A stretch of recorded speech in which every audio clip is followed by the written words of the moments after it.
నూకల పద్మారెడ్డి గారు Telangana Reddy women association తరపు నుంచి నేనైతే బీజేపీలోంచి టికెట్ ఆశించట్లేదు.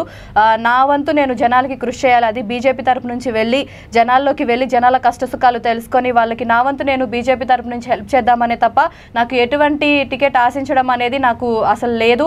నేనైతే జనాల్లోకి వెళ్తుంది మాత్రం ప్రజలకి సహాయం చేయడానికి అని చెప్పేసి ఆవిడ చెప్తున్నారు. మేడం, అసలు కోదాడలో బీజేపీ ఉందంటారా? అసలు ఎక్కడుంది? కనిపించట్లేదు కదా. అసలు ప్రజల గుండెల్లో ఉంది. వెల్కమ్ టు V3 న్యూస్ లక్ష్యం సమాజహితం. నేను మీ సాయిసుధ. అయితే మనం ప్రస్తుతం ఈరోజు తెలంగాణ రాష్ట్ర రెడ్డి మహిళా సంఘం అధ్యక్షురాలు నూకల పద్మారెడ్డి గారితో ఉన్నాం. నమస్తే మేడం, చెప్పండి, అసలు రెడ్డి మహిళా సంఘం అనేది ఎప్పుడు స్థాపించారు? అసోసియేషన్ని నేను ఒక టైంలో ఏమైంది అంటే మార్చి 8 ఉమెన్స్ డే సెలబ్రేషన్స్ అప్పుడు అన్ని కమ్యూనిటీలో సెలబ్రేషన్స్ జరుగుతున్నాయి. ఒక రెడ్డి కమ్యూనిటీలో మాత్రం ఇలాంటి ఒక ప్రోగ్రాం లేకపోయానే అనే ఒక చిన్న బాధతో అదే రోజు ఒక స్టార్ట్ చేయడం జరిగింది. అది 3 years బ్యాక్ స్టార్ట్ చేయడం జరిగింది. అందులో మనకు తెలంగాణ మొత్తం రెడ్డి మహిళలు 5000 మెంబర్స్ దాకా ఉంటారు దాంట్లో. ఓకే, ఏ విధంగా ముందుకెళ్దాం అనుకుంటున్నారు? అసోసియేషన్ ఆల్రెడీ మనం ఎస్టాబ్లిష్ అయింది. అందరికీ చాలా ప్రోగ్రామ్స్ కూడా కండక్ట్ చేయడం జరిగింది. ఇప్పుడు నేను అంటే అసోసియేషన్ ద్వారా మనకి ఒక కొంచెం పరిధి ఉంటుంది.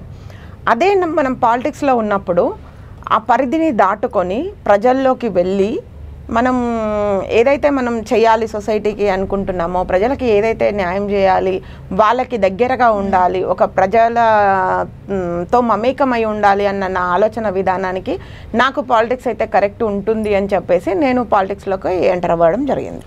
అలానే మీ ఫ్యామిలీ సపోర్ట్ చేశారా మ్యామ్ మీకు? ఎస్, ఖచ్చితంగా ఫ్యామిలీ సపోర్ట్ లేని ఇంత దూరం రాలేము. మా హస్బెండ్ 100% సపోర్టింగ్గా ఉంటారు, బాగా ఎంకరేజ్ చేస్తూ ఉంటారు అన్ని విషయాల్లో కూడా. ఎక్కడ వరకు చదువుకున్నారు మ్యామ్? నేను డిగ్రీ కంప్లీట్ చేశారు. ఓకే, ఇప్పుడు మనం చూసినట్టయితే మీరు కోదాడ కాన్స్టిట్యుయెన్సీ నుంచి ఎమ్మెల్యే టికెట్ ఆశిస్తున్నారు. అది ఏ హోప్ తోటి ఆశిస్తున్నారు? అసలు ఒక వాయిస్ ఓవర్ తోటి, ఇప్పుడు రెడ్డి మహిళా అసోసియేషన్ లో ఒక వాయిస్ ఓవర్ తోటి మీరు టికెట్ ఆశిస్తున్నారు అని విన్నాము. మీరు దీనికి సమాధానం ఏం చెప్తారు? టికెట్ ఆశిస్తున్నాం అనేది రాంగ్. టికెట్ నేను ఆశించి పాలిటిక్స్లోకి రాలే. పాలిటిక్స్లోకి ఎంటర్ అయ్యాము, నా పని నేను చేసుకుంటూ వెళ్తున్నాను. పార్టీ ఏ ప్రోగ్రామ్ ఇచ్చినా నా ఇన్వాల్వ్మెంట్ ఉండేటట్టు చూసుకుంటున్నాను. పాదయాత్రలో 5 పాదయాత్రలు రాష్ట్ర అధ్యక్షుడు బండి సంజయ్ గారితో కలిసి చేయడం జరిగింది. ప్రతి ఇష్యూలో, ప్రతి పబ్లిక్ ఇష్యూలో నా ఇన్వాల్వ్మెంట్ ఉంది. నేను పార్టీ ఇచ్చిన పని విధేయతగా పార్టీకి చేయడం జరిగింది. 5తోని కొంతమంది సజెషన్ మేరకి, అంటే మీరు ఇంత కష్టపడుతున్నారు, ఇంత హార్డ్ వర్క్ చేస్తున్నారు, ఇటు అసోసియేషన్కి కావచ్చు, ఇటు బీజేపీకి కావచ్చు, ఇంత హార్డ్ వర్క్ చేస్తున్నారు. నా కాన్స్టిట్యున్సీలో నా అత్తగారు, ఎందుకంటే మా మామయ్య గారు కూడా అప్పట్లో పాలిటిక్స్లో ఉన్నారు, కాంగ్రెస్ పార్టీ నుంచి పాలిటిక్స్లో ఉండడం జరిగింది. ఆయన పార్టీ కోసం చాలా సేవ చేయడం జరిగింది. ఆ ఊర్లో కూడా, గ్రామంలో కూడా ఆయనకు ఒక మంచి నేమ్, ఫేమ్ అనేది ఉంది. దాన్ని నేను కంటిన్యూ చేయాలి. నా ఉన్న నియోజకవర్గ ప్రజలకి నేను ఏదైనా నా వంతు నేను చేయగలిగితే బాగుంటుంది. ఎందుకంటే ఒక 50% లైఫ్ని, హాఫ్ ఆఫ్ ది లైఫ్ని నేను ఫ్యామిలీ కోసం నేను స్పెండ్ చేస్తాను. ఇప్పుడు ఇంకొక హాఫ్ ఆఫ్ ది లైఫ్ నేను పాలిటిక్స్ కోసం, ప్రజల కోసం ఉంటే బాగుంటుంది అన్న ఆలోచనతో వచ్చానే కానీ నేనేదో టికెట్ ఆశించి, టికెట్ ఆస్పిరెన్సీ ఇదంతా కరెక్ట్ కాదు. కాకపోతే ఎవరు అనుకునేది వాళ్ళు అనుకుంటున్నారు, ప్రజలు కూడా కోరుకుంటున్నారు. టికెట్ మీరు చేస్తే బాగుంటుంది మేడం, మీరు ఇంత హార్డ్ వర్క్ చేస్తారు, డెడికేషన్గా వర్క్లో ఉంటారు, పబ్లిక్లో దగ్గర ఉండాలి అనుకుంటారు, కాబట్టి మీరు ఉంటే బాగుంటుంది మేడం అనేది పబ్లిక్ టాక్ తప్ప నేనెప్పుడు అనుకోలేదు. ఓకే మేడం, అలానే చూసినట్టయితే కోదాడ కాన్స్టిట్యుయెన్సీలో ఇప్పుడు ప్రజలు ఎటువంటి సమస్యలు ఎదుర్కొంటున్నారు?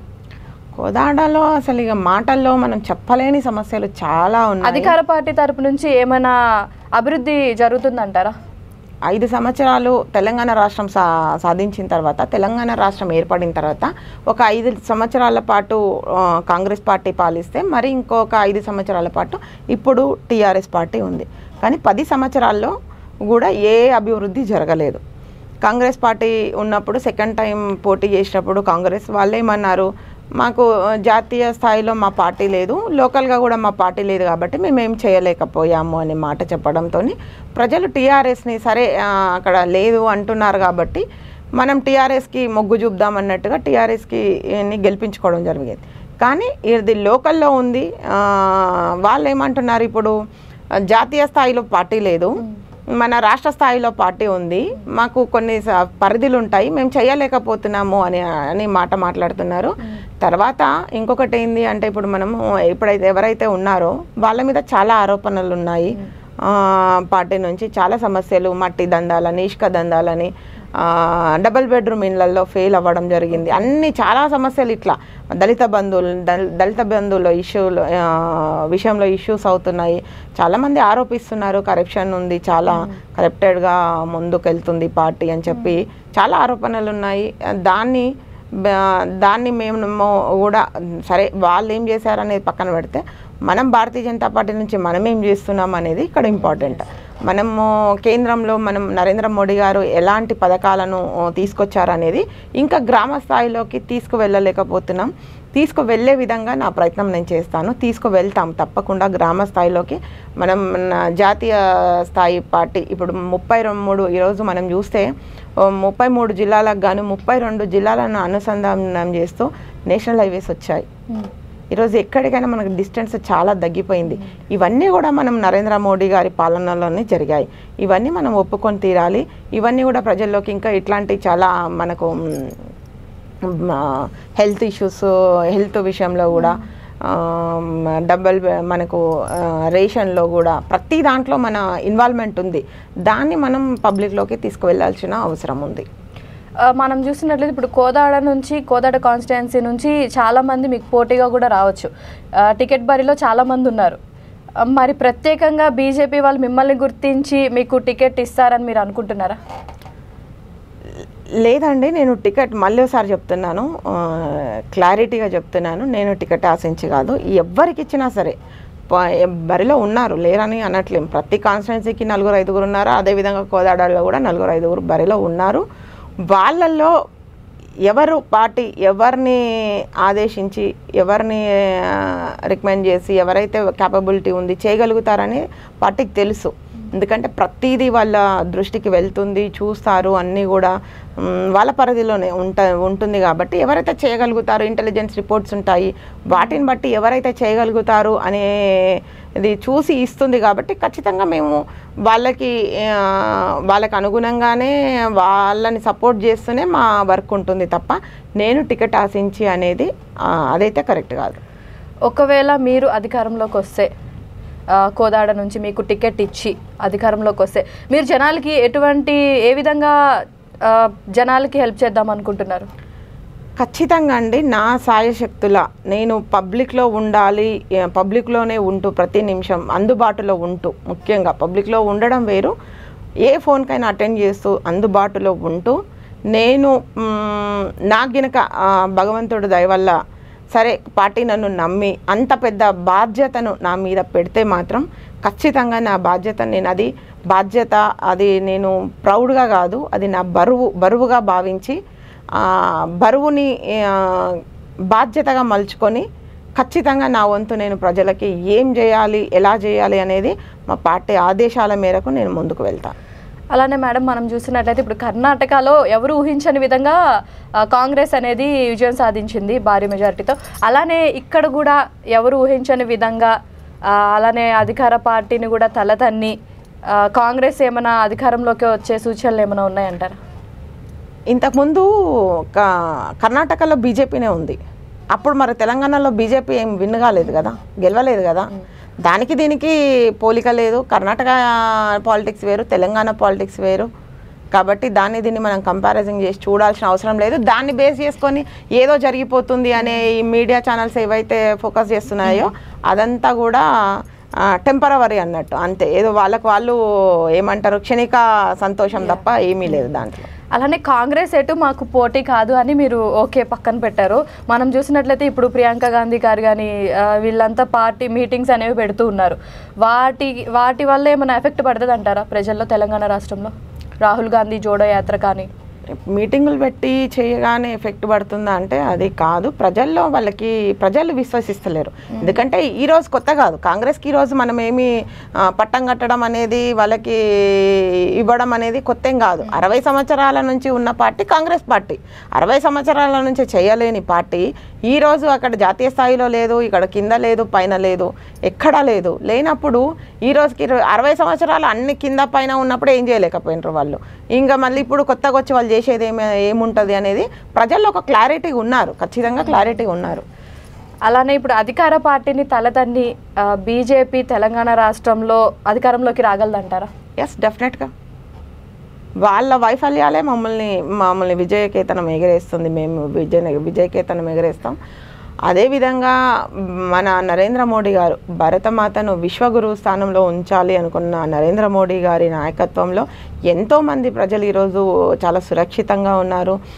మనం భారతీయ జనతా పార్టీ ఇప్పుడు రూల్ చేస్తున్న స్టేట్స్ అయితే ఏవైతున్నాయో యూపీ కావచ్చు, గుజరాత్ కావచ్చు, ఇలాంటి వాటి కాడ చూస్తే వాళ్ళ పాలన కావచ్చు, వాళ్ళ లా అండ్ ఆర్డర్ కావచ్చు, ప్రతిదీ కూడా చాలా పకడ్బందీగా ఉంటుంది. ఈరోజు అలాంటి సిచ్యువేషన్ తెలంగాణలో లేదు.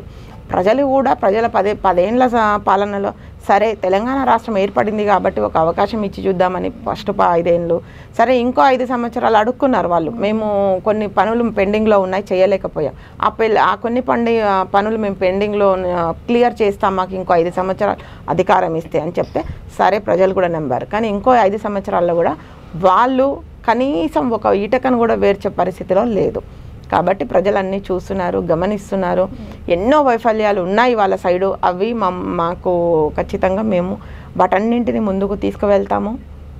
అలానే టీఆర్ఎస్ బీఆర్ఎస్ని కూడా స్థాపించి కూడా చాలా రోజులు అవుతుంది. ఇప్పుడు బీఆర్ఎస్గా ఇప్పుడు కేంద్రం వైపు నుంచి కూడా బీఆర్ఎస్ మేము ఎక్కడ తగ్గేదే లేదు, మేము ఖచ్చితంగా మేమే ఈసారి వస్తాము, జనాల్లోకి వెళ్తాము, జనాలు బీజేపీ ప్రభుత్వం చేస్తున్న అన్యాయాలన్నింటినీ చూస్తున్నారు, మాకే ఓటేస్తారు కానీ ఈసారి బీజేపీ వచ్చే ప్రసక్తే లేదు, కేంద్ర ప్రభుత్వంలో ఈసారి మా జెండానే ఎగరేస్తామని చెప్పి బీఆర్ఎస్ చాలా స్ట్రాంగ్గా చెప్తున్నారు. మీరు ఏం సమాధానం చెప్తారు? టీఆర్ఎస్ ఎప్పుడైతే బీఆర్ఎస్గా మారిందో వాళ్ళ పతనం మొదలైంది. ఎందుకంటే కేసీఆర్ ఏ బేస్న వచ్చిండు తెలంగాణకి, సీఎం ఏ బేస్న అయిండు? నేను తెలంగాణ రాష్ట్ర సాధన టైంలో, ఉద్యమం టైంలో తెలంగాణ సాధించుకున్న తర్వాత నేను నా భార్య మాత్రమే ఉంటాము, నా పిల్లలు ఎవరు ఇక్కడ లేరు, నా భార్య నేనే ఉంటాము, ఒక పావుషేరు వండుకుంటే మాకు పొద్దుమాపు సరిపోతుంది, తినేవాళ్ళు లేరు మా ఇంట్లో. తెలంగాణ సాధించుకున్నాక తెలంగాణ రాష్ట్ర ప్రజలదే ఇది నిధి మొత్తం. అధిక రాష్ట్రంగా ఉన్న తెలంగాణ ఈరోజు అప్పుల రాష్ట్రంగా మారింది. ఈ నిధి మొత్తం కూడా తెలంగాణ ప్రజలే, దీన్ని ఆస్వాదించేది కూడా తెలంగాణ రాష్ట్ర ప్రజలే అని చెప్పడం జరిగింది. అది ఈరోజు కనిపిస్తుందా? మీకన్నా కనిపిస్తుందా? ఈరోజు కుటుంబ పాలన ఒక్కొక్కరు డంప్ అయినరు తెలంగాణ రాష్ట్రానికి, కుటుంబ పాలనగా మారిపోయింది. నువ్వు ఈరోజు ఎవరి సొమ్మని కేంద్రం, నువ్వు టీఆర్ఎస్ని బీఆర్ఎస్గా ఎవరి డబ్బులని తీసుకొని పోయినావు? బీఆర్ఎస్గా పెట్టాలి అంటే ఒక పార్టీని జాతీయ స్థాయిలో స్థాపించాలంటే ఎన్ని లక్షల కోట్ల రూపాయలు కావాలి? ఆ లక్షల కోట్ల రూపాయలు నీకు ఎక్కడి నుంచి వచ్చింది? అంటే తెలంగాణ రాష్ట్రాన్ని బజార్లో పెడుతున్నారా? ఏం చేద్దాం అనుకుంటున్నారు? అసలు తెలంగాణ రాష్ట్రాన్ని నువ్వు భద్రంగా కాపాడుతా, మనం పక్క ఉన్న ఆంధ్రప్రదేశ్ మనకు అవసరం లేదు అని చెప్పిన నువ్వు, వాళ్ళు మనల్ని మోసం చేస్తున్నారని చెప్పిన నువ్వు, ఈరోజు పోయి ఎక్కడో పోయి బీఆర్ఎస్ పెట్టి జాతీయ నాయకుడిని అయితా అంటే తెలంగాణ ప్రజలు పిచ్చోళ్ళ? తెలంగాణ ప్రజలు ఇదంతా చూస్తలేరా? తెలంగాణ ప్రజలు ఏమన్నా అమాయకులా? తెలంగాణ ప్రజలకు విజ్ఞత లేదా? తెలంగాణ ప్రజలు ఏం చదువుకున్న వాళ్ళు కాదు, అన్నీ తెలిసిన వ్యక్తులే, అన్నీ చూస్తున్న వ్యక్తులే. ఇప్పుడు మనం చూస్తున్నట్లయితే బీజేపీలో నరేంద్ర మోడీ గారేమో అసలు అవినీతి రహిత దేశానిగా తీర్చిదిద్దుతానని చెప్తున్నారు. కానీ మనం చూస్తున్నట్లయితే ప్రతిపక్ష నాయకులు కానీ వీళ్ళంతా ఒకటే చెప్తున్నారు, అసలు అవినీతి మొత్తం బీజేపీలోనే ఉంది, అలాంటిది ఈయననే దేశాన్ని మొత్తాన్ని అవినీతి రహిత దేశంగా ఎలా తీర్చిదిద్దుతారు అని చెప్పేసి ఒక క్వశ్చన్ అనేది రేస్ చేస్తున్నారు.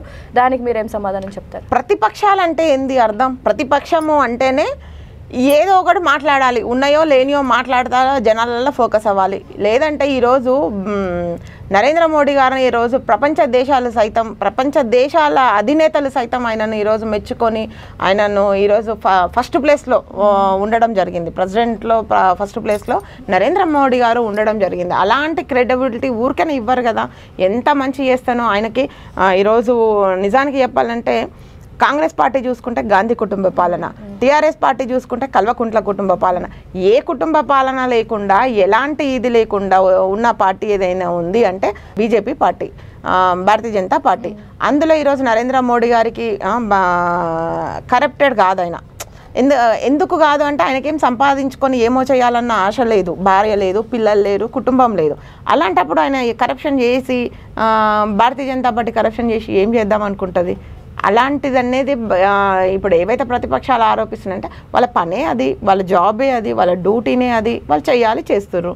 చేసేంత మాత్రాన ప్రజలేం పిచ్చోళ్ళు కాదు కదా. ఈరోజు అన్ని ఛానల్స్ చూస్తున్నారు, అన్ని గమనిస్తున్నారు. అవినీతి అంటే మోదీ ఒక్కళ్ళే కాదు, కానీ మొత్తం ఆ పార్టీ మొత్తం మీద అది ఆ రెస్పాన్సిబిలిటీ అనేది ఉంటుంది కదా మ్యామ్.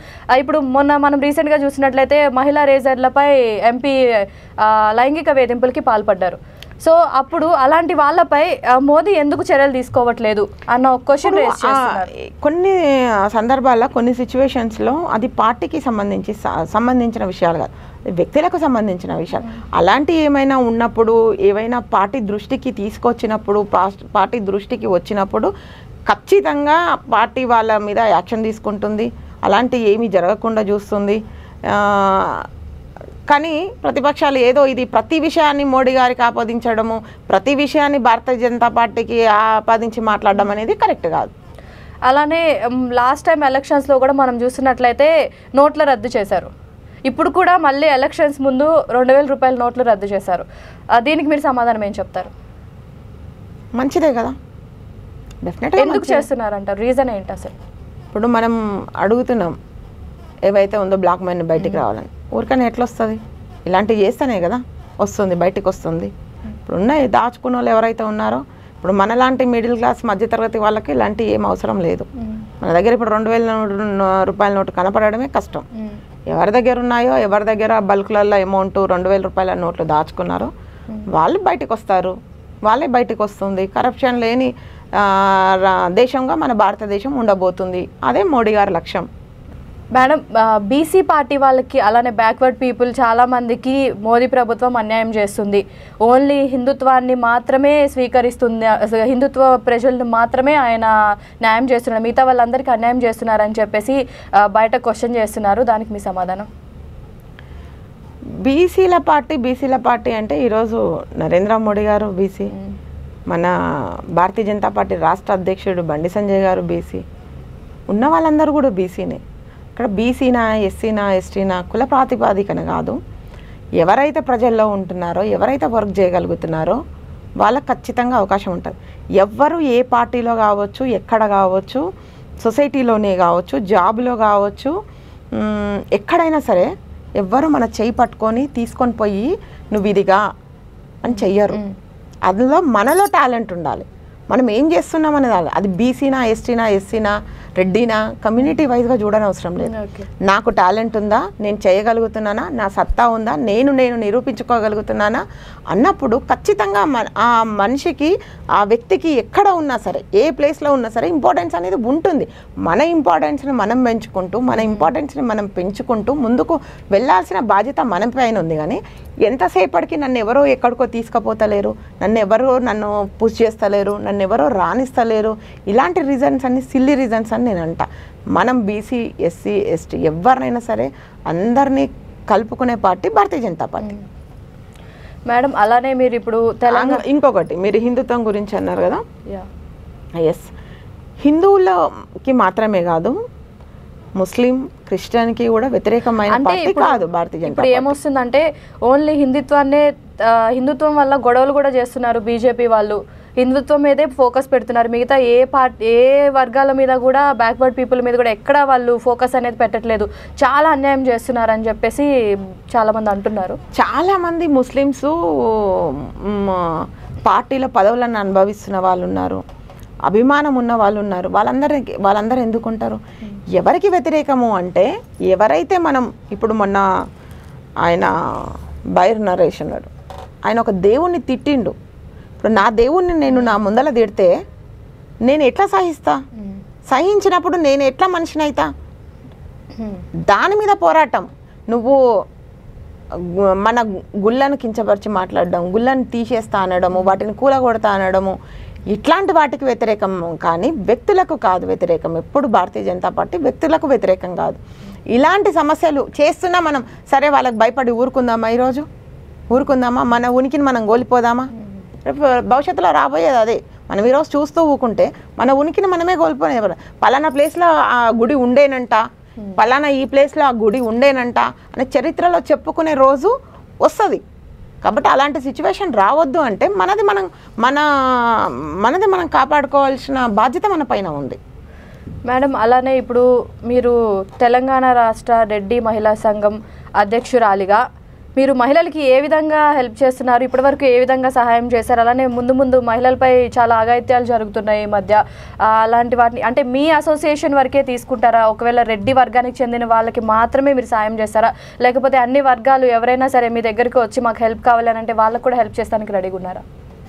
తెలంగాణ రాష్ట్రంలో ఏ మహిళ అయినా సరే, నేను అందుకనే చాలామంది ఇప్పుడు మీరు ఫస్ట్ క్వశ్చన్ ఏమడిగారు, రెడ్డి ఉమెన్ అసోసియేషన్ బేస్ చేసుకొని వచ్చారా అని అడిగారు. That is wrong. Reddy women association అనేది అది డిఫరెంట్, బీజేపీ అనేది డిఫరెంట్. నాకు రెండు కళ్ళు. దేన్ని తక్కువ చేయలేను, దేన్ని తక్కువ చేసి చూడలేను, మాట్లాడలేను. నాకు రెండు కూడా ఈక్వల్. ఇప్పుడు రెడ్డిలా ఉన్న వాళ్ళు కూడా మహిళలు, కాకపోతే రెడ్డి కమ్యూనిటీ మహిళలు ఉండొచ్చు. అదేవిధంగా బీజేపీలో కూడా ఏ మహిళలో, నేను మహిళా మోర్చాలో ఉన్నా, ఏ మహిళకి ఇబ్బంది వచ్చినా, ఏ నైట్ కాల్ చేసినా రెస్పాండ్ అయ్యే ఫస్ట్ పర్సన్ నేను. ఇప్పటి వరకు మీ దృష్టికి అలాంటి సమస్యలు ఏమైనా వచ్చాయా? వస్తుంటుంటాయి చాలా. వాళ్ళ పర్సనల్ ప్రాబ్లమ్స్, కొన్ని విషయాలు బయటకు చెప్పొద్దు మేడం, మా గురించి బయట తెలియవద్దు అంటారు. కొన్ని సీక్రెట్గా ఉంచడం జరుగుతుంది, ఎందుకంటే కొన్ని ఫ్యామిలీ ప్రాబ్లమ్స్ ఉంటాయి, బయటకు చెప్పలేము అన్ని విషయాలు. కానీ చాలా సమస్యలను నేను వాళ్ళని సాల్వ్ చేయడం జరిగింది. వాళ్ళకు ఇష్యూస్ మీద బేస్ చేయడం జరిగింది. కొంతమందికి న్యాయం చేయడం జరిగింది. కొంతమందికి ఒక ప్రశాంతమైన లైఫ్ను కల్పించడం జరిగింది. ఎన్నో సమస్యలను ఎదుర్కొని ఈరోజు ఈ స్థాయికి రాగలిగినాం. ఇప్పుడు కూడా కోదాడలో కూడా చాలా ప్రాబ్లమ్స్ ఫోన్లు వస్తుంటుంటాయి. ఏ నైట్ అయినా సరే మాకు ఈ ప్రాబ్లం ఉంది అని చెప్తూ ఉంటారు. నాకు కూడా అది ఇంకా ఆ టైంలో ఏ కాల్ వచ్చినా సరే నాకు ఇంకా ఏది కనిపించదు, ఏది వినిపించదు. ఏదైతే సమస్య ఉందో అది మాత్రమే నాకు ఇంపార్టెంట్ అనిపిస్తుంది. దాని మీద ఖచ్చితంగా నేను రియాక్ట్ అవుతాను. మీరు కూడా ఆల్మోస్ట్ ఇప్పుడున్న పొలిటీషియన్స్లో కొంతమంది పొలిటీషియన్స్ లానే మీరు కూడా ఇవన్నీ చేస్తుంది ఓన్లీ టికెట్ ఆశించే అంటారా? టికెట్ నేను మళ్ళీ చెప్తున్నా, ఇది థర్డ్ టైం ఇప్పుడు మీకు చెప్పడం. నేను టికెట్ ఆశించి రాలే పార్టీలోకి. నా పని నేను చేసుకుంటూ పోతున్నా.